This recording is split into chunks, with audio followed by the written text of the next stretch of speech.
All right, today is the morning of day 6. Your embryos are 6 days old. So we're calling you today to tell you how many embryos have made it to the blastocyst stage and have been frozen. For some of you, these embryos will be biopsied and then frozen, but others of you may just choose to have your embryos frozen without biopsy. This is a very individual decision, and hopefully you've talked it over and feel comfortable about your decision. But we freeze embryos through a process called vitrification on day 5 and day 6. Most of the embryos are making it to the blastocyst stage on one of these 2 days, and these are the healthiest embryos that are the most likely to cause a successful pregnancy and live birth.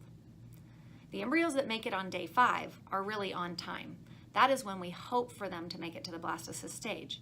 But we also know embryos that take an extra day till day 6 can be very healthy and beautiful babies. So we give them 2 days to make this most important next developmental milestone. The blastocyst stage is easy to detect under the microscope because there's a very particular appearance of it, where there are some cells that are destined to be the baby and some cells that have already decided they're going to be the placenta. And then, of course, there's the size of the embryo. And so embryos will be graded. Now, that grade may change throughout the day until the embryo is frozen. And so if we give you a grade on the morning of day 6, it might look slightly different when it's in the permanent record, but usually they'll be very close to the same grade.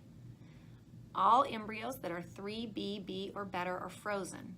These are embryos that we think have a good chance of being a healthy baby. We tend to freeze about twice as many embryos as we think can make a baby because we never want to discard an embryo that could have been your precious child.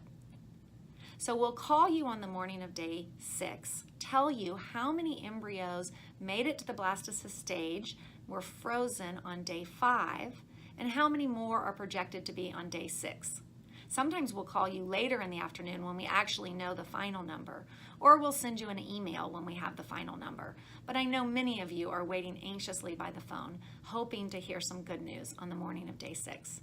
So here's to that call. Hang in there. Hopefully you can be on the line and be ready to hear us in person, and we can give you that good news.